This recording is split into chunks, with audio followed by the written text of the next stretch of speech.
5 seconds. Start.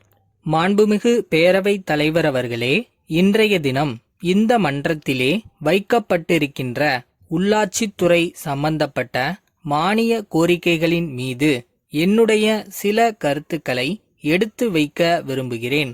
இன்றைய தினம் இந்த மன்றத்தில் பேசிய உறுப்பினர்களுள் பலர் சென்னை மாநகரத்தின் வளர்ச்சியை பற்றியும் சுகாதார நிலைமைகளை பற்றியும் இங்கே விரிவாக எடுத்துரைத்தார்கள். என்னை பொறுத்தவரையில் ஊராட்சிகள், பேரூராட்சிகள், நகராட்சிகள், ஊராட்சி ஒன்றியங்கள் போதிய அளவுக்கு நிதி வசதி உடையனவாக இல்லை என்பதை முதலிலே தெரிவிக்க கடமைப்பட்டிருக்கிறேன். அவ்வப்போது அரசு பல நிலைகளில் உதவிகள் அளித்து அதனுடைய வளர்ச்சிக்கு முன்னேற்றத்திற்கு பாடுபடுகிறது. இருந்தபோதிலும் அரசு எந்தெந்த வகைகளுக்காக கிராம மக்களுக்கு உதவிகளை செய்ய நிதியை ஒதுக்குகிறதோ அந்த நிதி அந்த ஏழை எளிய மக்களுக்கு முழுவதும் சென்றடைகிறதா என்பதை எண்ணி பார்க்கும்போது உண்மையிலேயே மிகவும் வருத்தப்படக்கூடிய நிலைதான் இருக்கிறது என்பதை சொல்லாமல் இருக்க முடியாது. இதற்கு முக்கிய காரணம் ஆங்காங்கே பொறுப்பேற்று இருக்கிற வட்டார அதிகாரிகள் ஒவ்வொரு நிலையிலும் திட்டங்களின் நடைமுறைகளை கண்காணித்து திட்டத்தின் பயன்கள் ஏழை மக்களை சென்றடைகின்றனவா என்று பார்ப்பதில்லை என்ற கருத்து மக்களிடையே பரவலாக பேசப்படுகிறது.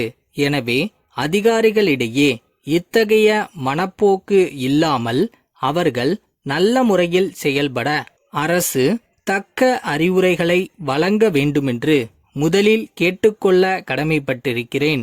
அடுத்து, ஒவ்வொரு மாவட்டத்திலும் மாவட்ட வளர்ச்சி மன்ற கூட்டங்கள் நடக்கின்றன. அந்த கூட்டங்களிலே எடுத்துரைக்கப்படுகின்ற கருத்துக்கள், கோரிக்கைகள் பல மாதங்கள் ஆகியும் கவனிக்கப்படாமல் இருக்கின்ற காரணத்தால் மாவட்டத்தினுடைய வளர்ச்சி குன்றி மக்களுக்கு நல்ல திட்டங்களின் பயன்கள் எட்டாமல் போய்விடுகின்றன. எனவே மாவட்ட வளர்ச்சி மன்ற கூட்டங்களில் மக்கள் பிரதிநிதிகளால் தெரிவிக்கப்படும் முக்கிய கோரிக்கைகள், குறைகள் உடனடியாக சம்பந்தப்பட்ட அதிகாரிகளால் பரிசீலனை செய்யப்பட்டு நியாயமான கோரிக்கைகளாக இருந்தால் உடனடியாக நிவாரணம் அளிக்கத்தக்க வகையில் அரசு இயந்திரமும் முடுக்கிவிடப்பட வேண்டுமென்று இந்த நேரத்தில் கேட்டுக்கொள்கிறேன். அடுத்து, நகராட்சிகளை பொறுத்தவரையில் நகரின் வளர்ச்சிக்காக உலக வங்கியிடமிருந்து கடன் பெறுகின்ற திட்டத்தை வைத்திருக்கிறார்கள். குறிப்பாக என்னுடைய தொகுதியில் உள்ள விருத்தாச்சலம் நகராட்சிக்கு கடந்த முறை 25 லட்சம் ரூபாய் உலக வங்கி கடன் என்ற முறையிலே ஒதுக்கி இருந்தார்கள். ஆனால் அப்படி ஒதுக்கப்பட்ட பணம் என்ன காரணத்தாலோ வேறு எதற்கோ மாற்றப்பட்டு விட்டது. என்ன காரணத்தினால் அந்த கடனுதவியை மாற்றினார்கள் என்பது கூட தெரியவில்லை. விருத்தாச்சலம் நகரம் நெய்வேலியை ஒட்டிய பெரியதொரு நகரம். நாளொரு மேனியும் பொழுதொரு வண்ணமுமாக வளர்ந்து கொண்டு வருகிற நகரம்.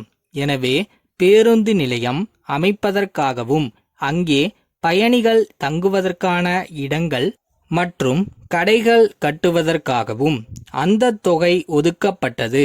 இன்றைய தினம் அந்த தொகை வேறு காரியங்களுக்காக பயன்படுத்தப்பட்டுள்ளதால் உடனடியாக அந்த நகராட்சிக்கு தேவையான நிதியை ஒதுக்கித்தர வேண்டுமென்று கேட்டுக்கொள்கிறேன்.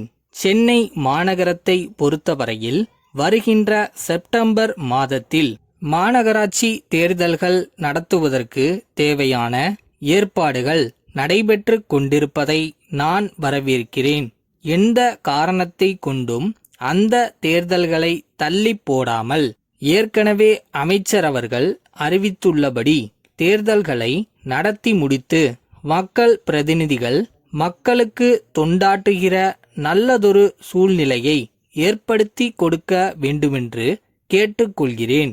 இது ஜனநாயக நெறிமுறைகளை காப்பாற்றக்கூடிய முக்கியமானதொரு செயல் என்று கூறி இந்த அளவுக்கு பேச வாய்ப்பளித்த தலைவர் அவர்களுக்கு நன்றி கூறி என்னுடைய உரையை முடித்துக் கொள்கிறேன்.